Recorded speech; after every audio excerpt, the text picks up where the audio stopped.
이어서 이 문제를 취재한 조선우 기자와 더 자세한 내용 짚어보겠습니다. 어서 오세요. 네.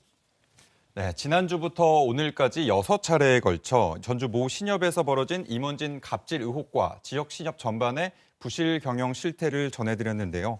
가장 먼저 보도한 게 해당 신협 이사장과 임원의 폭언 논란이었는데 네. 보도 이후 어떤 반향이 있었습니까? 네, 지난주 KBS는 전주모 신협 이사장과 임원이 전체 직원들을 모아놓고 폭언한 기록들을 공개했습니다. 이 폭언은 한 차례에 그치지 않았고 상습적으로 이뤄졌고요. 또 그 수위도 상당히 높았습니다. 지금 화면에 좀 띄워줄 텐데요. 비속어를 활용한 인신 공격성 발언은 물론 직장 생활을 위축되게 만드는 말이 줄을 이뤘습니다. 보도 이후 지역사회는 물론 온라인이 공분이 이어졌는데요. 최근에 일어난 일이 맞느냐, 또 현대판 지옥이 따로 없다, 직장 내 괴롭힘으로 인정해야만 한다, 철저한 조사와 처벌이 필요하다 등 이 충격과 허탈함을 표현하는 것은 물론 빨리 조치해야 한다는 반응도 강하게 나오고 있는 상태입니다. 네, 이 같은 갑질 의혹도 문제지만 이후 임금체불이나 황제 출장비 사용 같은 추가 의혹도 불거졌거든요. 네. 구체적으로 어떤 내용들입니까?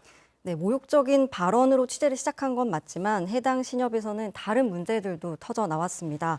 먼저 폭언에 시달리다가 결국 스스로 직장을 떠난 퇴사자 9명이 임금체불로 고용노동부에 진정을 낸 사실이 추가로 확인이 됐고요. 고용노동부가 체불임금이라고 인정한 금액만 2억 원이 넘습니다. 네. 이외에 수억 원에 달하는 임금체불이 있었냐 해당 신협 측에 물어보니 직원들의 성과에 따라 정당하게 지급했을 뿐 체불이 아니다라고 반박을 해왔는데요. 고용노동부 조정에도 현재 지급이 되지 않아서 현재 사건은 검찰에 넘겨진 상태입니다.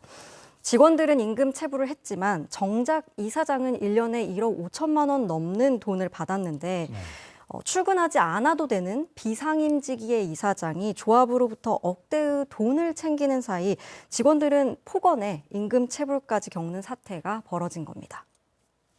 네, KBS가 해당 신협의 회계 기록도 입수해 살펴봤죠. 네. 부실 대출이 상당한 수준이라는데 어느 정도입니까?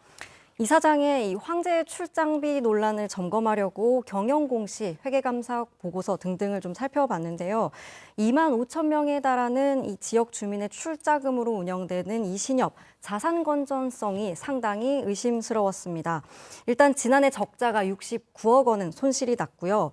또 돈을 빌려주고 3개월 이상 연체돼서 이자를 전혀 못 받고 있는, 그러니까 금융계에서는 흔히 부실 채권으로 분류하는 대출금이 470억 원에 달합니다. 네. 현 이사장이 취임한 이유를 보면 이 부실 채권 규모가 2.4배나 늘어났고요. 이 가운데 건설업이나 부동산업에 빌려주고 역시 이자를 못 받고 있는 돈도 291억 원이나 됐습니다. 신협은 지역 내 주민들이 이른바 상호금융으로 서로 돕기 위해 설립된 금융기관인 만큼 무리하게 이익을 추구할 필요는 없는데요. 대규모 대출을 내주고 수익까지 내지 못하고 있어서 이 자산 건전성에 대한 특별 감사가 필요한 것 아니냐는 지적이 나옵니다. 네, 논란이 된 신협뿐 아니라 전북 지역 다른 신협들의 재무 상태도 궁금한데요. 자산 건전성에 빨간불이 켜진 곳은 얼마나 됩니까? 네, KBS는 이 전북 지역에서 자산 규모가 큰 신협 7곳의 회계장부를 한꺼번에 살펴봤습니다. 앞서 말씀드린 것처럼 이 전체 대출금이 얼마냐 이것보다는 빌려준 돈에서 이자를 못 받고 있는 돈이 얼마냐 이게 좀 중요한데요. 네. 100억 원 넘게 빌려주고 이자가 안 나오고 있는 신협이 7곳 중 5곳이나 됐습니다. 이 부실 위험이 큰 이 대출금 다 합치면 1,600억 원이 넘는데요. 수익 없는 대출금을 메우려면 다른 돈이 필요하겠죠. 네. 그래서 이를 채우는 걸 대손 충당금이라고 부르는데 7개 신협의 대손 충당금도 대부분 다 100억 원이 넘었습니다.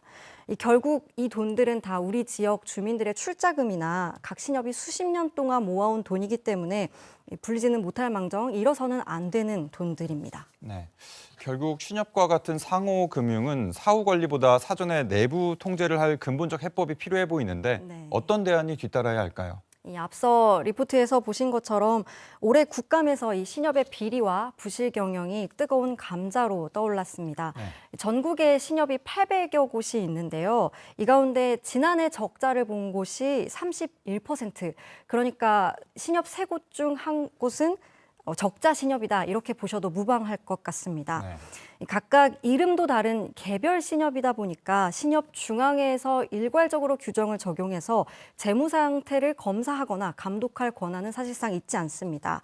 문제가 불거지면 금융감독원으로부터 권한을 위임받아서 살펴보는 정도인데 이 징계 조치도 요구를 할 뿐 개별 신협의 이사회가 결국 문제를 해결해야만 하는 구조입니다.